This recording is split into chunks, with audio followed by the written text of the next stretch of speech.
In the coal camps of West Virginia and Kentucky, a man's dinner bucket was more than a lunchbox.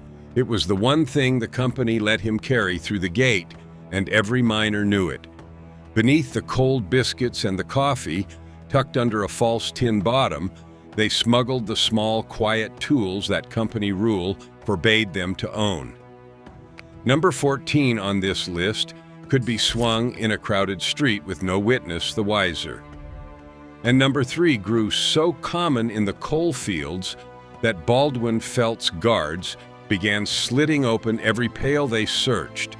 These were not the weapons of outlaws. They were the last defense of men who had no law on their side in towns the company owned down to the pew in the church. Before we count them down, hit subscribe. Let's begin with number 25. Number 25, the filed spoon. Every dinner bucket held a spoon, and in the leanest camps that spoon did double duty. Miners took the cheap tin utensil that came with the pail and worked its handle against the grinding wheel until one edge bit like a blade. It cost nothing, drew no suspicion, and rode in plain sight among the cornbread and beans.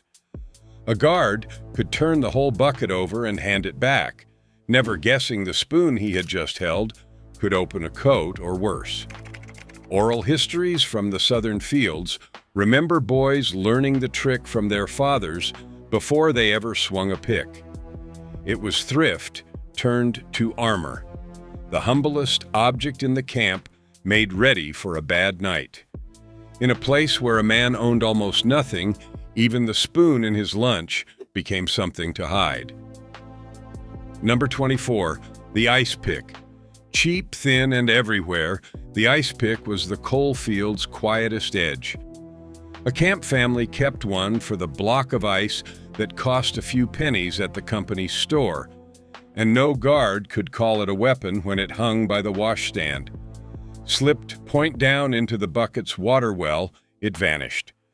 Miners favored it because it left no bulge in a coat and asked no explanation. Oral histories recall the pick riding to work wrapped in a rag, drawn only on the dark walk home when the road belonged to no one. It was the tool a man reached for when he could not afford a blade and would not be caught with a gun. Ordinary as a spoon, sharp as a decision, the ice pick moved through the camps unremarked, doing quiet work nobody wrote down. Number 23, the straight razor. Before safety blades, every grown man shaved with a folding straight razor, and in the coal fields that daily tool carried a second life. Honed on a leather strop until it split a hair, the razor cost $1 or $2 and lasted a lifetime. It folded flat into a vest pocket or the corner of a bucket, legal as soap. Guards searched for guns and knives and walked right past the razor because every man owned one. Oral histories from the mine wars remember the razor as the weapon of close quarters, drawn fast in a doorway or an alley when there was no room to swing. It asked for no permit and drew no notice, a grooming habit that doubled as insurance. Few objects in the camp were so ordinary and so quietly feared at once. Number 22, brass knuckles. Knuckle dusters were bought by mail order or forged by a friendly blacksmith for the price of a day's dig, and in the rougher camps a good many pockets held a set. Cast in brass or filed from a bar of steel, they slipped over 4 fingers and turned a bare fist into something that ended fights fast. Company rule outlawed them, so miners rode them into work in the bottom of the bucket, cold metal hidden under a folded rag. Oral histories recall young men trading them like keepsakes, each set a little different, some etched with initials. They were the weapon of the picket line and the tavern, favored because they hid in a closed hand and left no glint for a guard to catch. Cheap, silent, and forbidden, brass knuckles were the camp's answer to a fair fight that was never fair. Number 21, the blackjack. A blackjack was a lead weight sewn into leather with a springy handle, small enough to palm and heavy enough to drop a man. Peddlers sold them, and saddlers stitched them, and a serviceable one cost less than $1. In the coal fields, the blackjack was the guard's own weapon turned back on him, carried by miners who'd learned its weight the hard way. It rode flat against the bottom of the bucket or down a boot, drawing no shape through a coat. Oral histories remember it as the tool of the ambush and the escape, silent until the last second. Company detectives carried theirs openly. A miner's had to stay hidden, or it cost him his job and his house in the same afternoon. Leather over lead, quiet as a whisper, the blackjack was violence a man could fold into his palm. Number 20. The slungshot. Older than the coal fields themselves, the slungshot was a weight tied to a braided cord, a sailor's weapon that drifted inland with hard men. A miner made his own from a lead ball or a heavy nut and a length of cord waxed smooth, and the whole thing coiled down to nothing in a fist. It cost only the scrap it was made from. Guards searching a bucket found a bit of cord and a lump of metal and thought nothing of it. Oral histories recall the slungshot swung on its short leash in the dark, a country weapon for men with no money for guns. It could be dropped in a creek or a coal pile in a heartbeat, leaving nothing to find.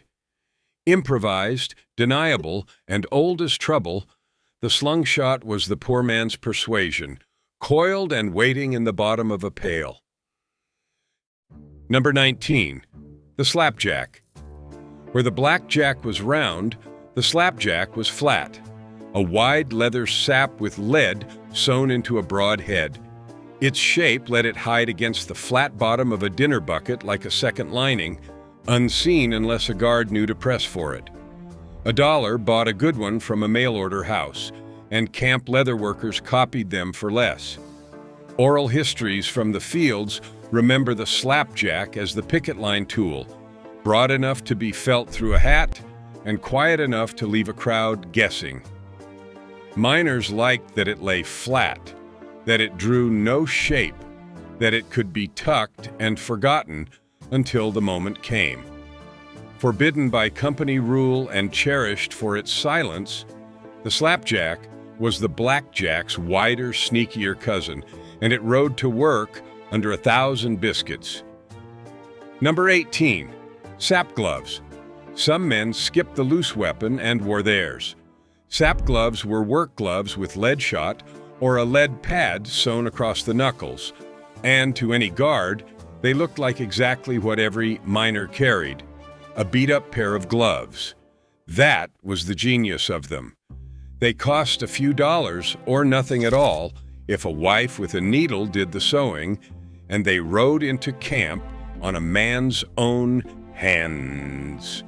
Oral histories recall the weighted gloves as the weapon that could not be confiscated because taking a man's gloves in a coal camp was its own kind of insult. A closed fist in them landed like a hammer, yet they hung from a belt in plain sight all day. Disguised as the most ordinary thing in the coal field, sap gloves were armor a man could wear right past the gate. Number 17. The push dagger. The push dagger was a short blade set crosswise in a fist-sized handle, gripped in the palm so the point came out between two fingers. It was made for the crush of a crowd, where there was no room to swing and no time to draw a proper knife.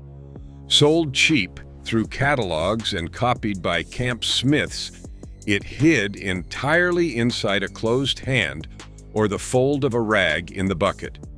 Oral histories remember the push dagger on the picket line and in the company store crowd, a weapon that lived in the palm and vanished the same way. Guards searching for a long blade never found it because it wasn't long. Compact and easy to hide, the push dagger was built for exactly the kind of close, ugly trouble the coalfields specialized in. Number 16, the boot knife. A knife in the boot was old as the mountains, and in the coal camps it was the weapon a man kept for when everything else was taken. Slim, single-edged, and sheathed against the ankle inside a work boot, it drew no eye and made no bulge. $1 bought one. A friend with a forge made one for free from a worn file. Guards patted a coat and searched a bucket, but few thought to check inside a filthy boot. Oral histories recall the boot knife as the last card. The blade a miner reached for on the ground when his hands were the only thing left. It rode to work every day, forgotten until needed, sheathed against the skin of men who had learned to keep a little something back. Quiet insurance, worn where no one looked. Number 15, the neck knife. Hung on a cord beneath the shirt, the neck knife rode flat against the chest where no pat-down reached. Small and sheathed, it could be drawn upward in a blink or left hidden through a whole shift. Camp smiths ground them from broken files and old saw blades so they cost nothing but the labor, and everyone was a little different. Oral histories from the fields remember boys given a neck knife the day they went underground, a father's quiet way of sending protection along. Guards searching a bucket or a coat never thought to look at a man's sternum. It was the most personal weapon in the camp, worn against the heart, warmed by the body, ready in the half-second it took to reach one's own collar. In a world of searches, it hid in the one place a stranger's hands would not go. Number 14, the sock and coal. Here is the one they teased at the top. The simplest weapon in the coal field needed no store and no smith, only a sturdy sock and a fist of coal or a handful of heavy nuts. Filled and knotted, it became a soft cord kosh a man could swing in a crowded street with no witness the wiser, then empty in a heartbeat to leave nothing but a sock. It cost nothing. It hid in plain sight in the bucket, just a sock a fellow might keep for clean feet. Oral histories recall the coal-filled sock as the strike weapon of men with empty pockets, deniable to the last. A guard could hold it, shake it, and hand it back. Poverty made it, and poverty kept it secret. The humblest kosh in the mountains, swung and gone. Number 13, the Hickory Billy Club. Cut from a hickory sapling and cured hard as bone, the billy club was the mountain man's baton, and in the coal fields, it did the work of a store-bought stick for free. 1.5 feet of dense wood, sometimes weighted at the head, it hid down a pant leg or across the bottom of a long bucket. Oral histories recall hickory as the wood of choice because it would not split when it landed. Company rule forbade clubs, so miners kept theirs plain enough to pass as a tool handle until the moment it wasn't. Cheap, tough, and drawn from the same hills the men dug under, the hickory club was homegrown defense, cured over a winter and carried for years. Number 12, the knuckle stick. A short, blunt rod gripped in the fist with an inch protruding from each end. The knuckle stick turned a punch into something that focused all its force to a point. Miners whittled them from oak or turned them from scrap steel, palm-sized and utterly plain. To a searching guard, it was a dowel, a bit of handle, nothing at all. Oral histories remember such sticks passed hand to hand in the camps, valued because they hid completely inside a closed fist and drew no notice in a bucket. It broke no law a guard could name and answered no description. Small enough to forget and hard enough to matter, the knuckle stick was the quietest thing on this list, a weapon that looked like a scrap of wood right up until it wasn't.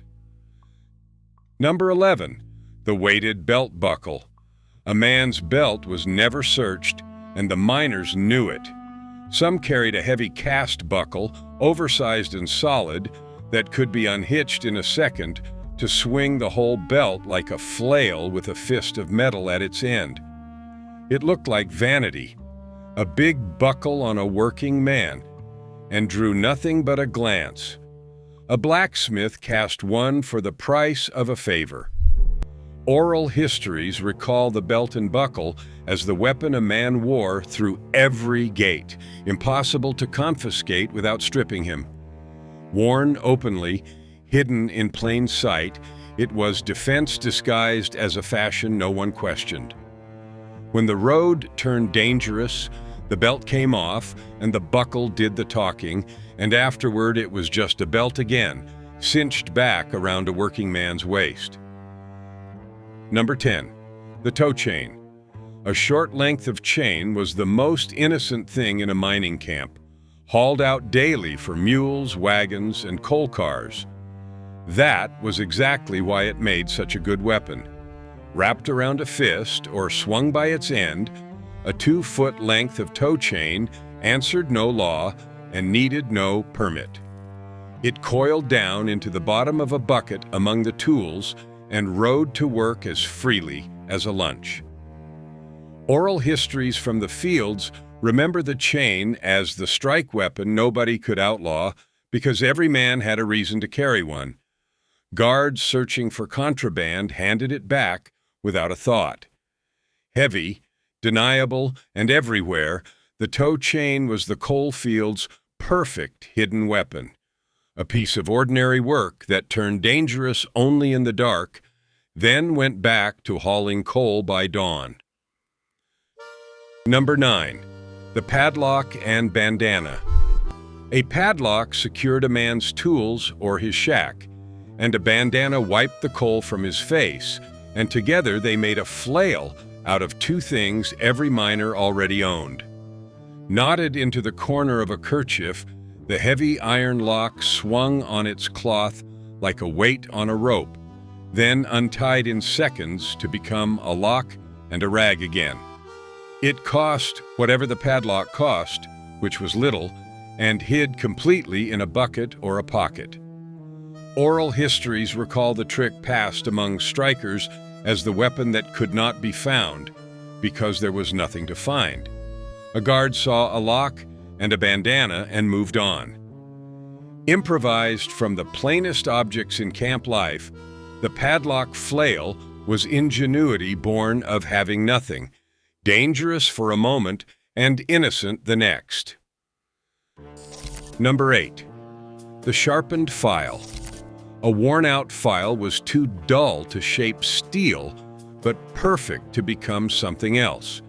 Miners ground the teeth off one end, put a rough edge on it, and wrapped the other in leather or cord for a grip. Hard tool steel took a fearsome edge and held it.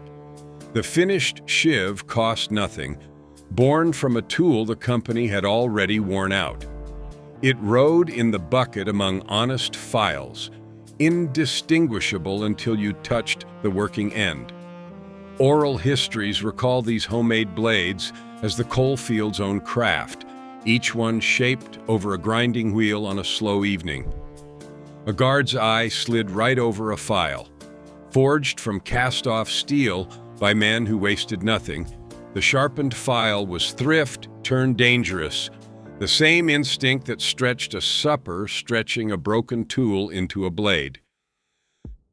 Number 7, the hobnailed boots. Not every weapon was hidden. Some a man wore openly, and none more so than his boots.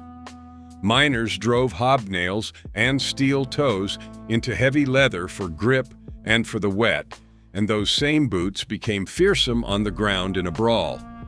No guard could confiscate a man's boots, and no law called them a weapon, though every camp knew what a hobnailed kick could do. They cost a few dollars and lasted years, resold again and again.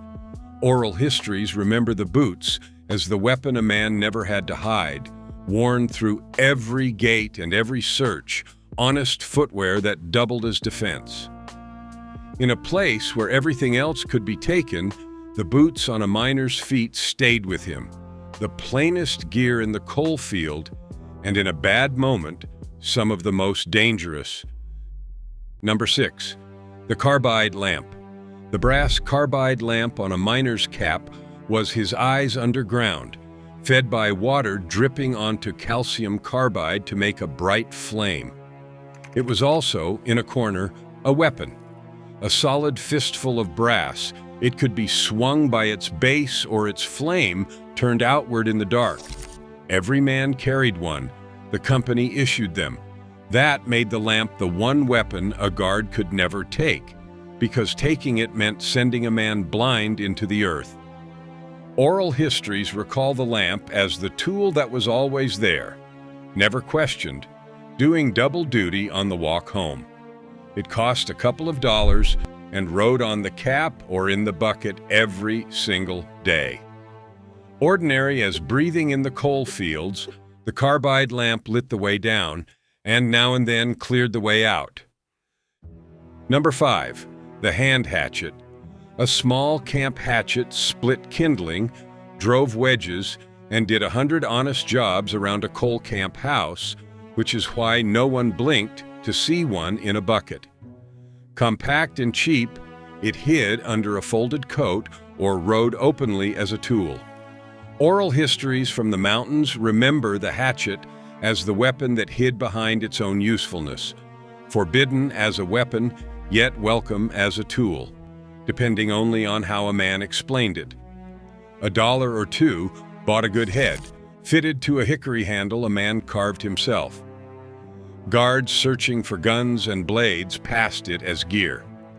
Equal parts tool and threat, the hand hatchet lived in the gray space the whole coal field lived in, where the line between working and fighting was only ever a matter of the moment.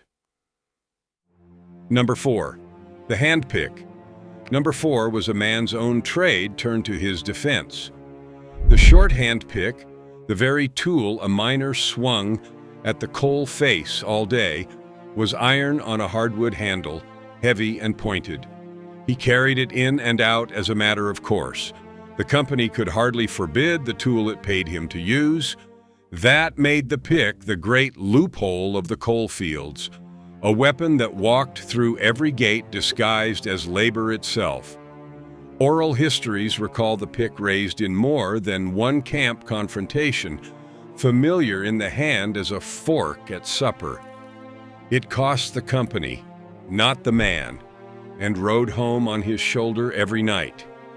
The instrument of his work and, when the work turned to war, the instrument of his defense. The hand pick was the coal miner's weapon in the plainest sense of the word.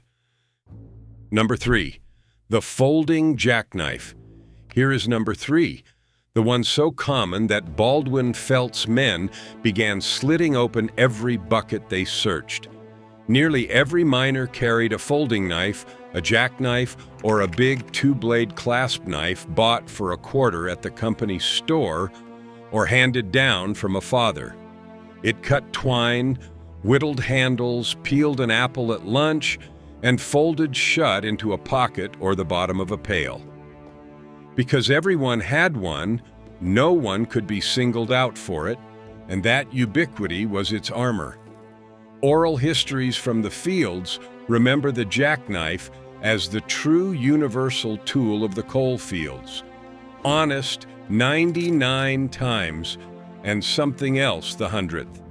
Guards knew it, and still they could not take a knife from every man in a camp.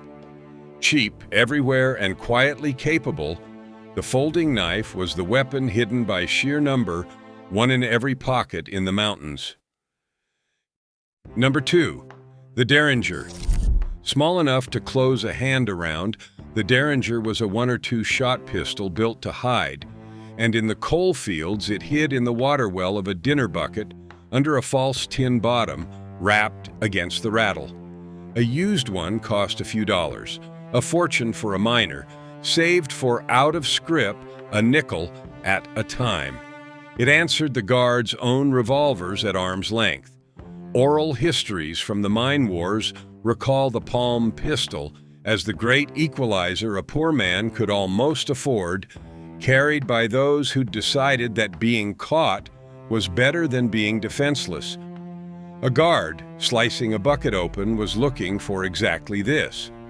Tiny and forbidden, on pain of eviction, the derringer was the weapon a miner staked his home on, folded into the last place anyone would think to look. Number 1. The pocket revolver, and at the top, the weapon the coalfields turned on, the small frame pocket revolver. When the mine wars came to a head, at Matawan in 1920 and Blair Mountain in 1921, thousands of miners marched with pistols, bought and borrowed and saved for over years. And many of those guns had ridden to work first in the bottom of a dinner bucket, wrapped in a rag beneath the food. A used revolver cost more than a week's pay, hoarded out of company scrip against the day it would be needed. It was the most forbidden object a miner could own, grounds for instant eviction, a beating, a blacklist that followed a man from camp to camp. Oral histories remember the revolver as the line a man crossed only once, the weapon that meant he had decided the company's law was no longer his. Baldwin Felt's guards sliced open buckets looking for it above all else. More than any blade or club, the hidden pistol was the true weapon of the coalfields, the small, heavy thing a miner carried when he had finally run out of other choices. And it is why, 100 years on, we still tell this history at all. Across all 25, from the filed spoon to the hidden revolver, the story is the same one told 100 ways. These were the tools of men who owned nothing, in towns that owned everything, who learned to fold a little defiance into the one thing the company let them carry.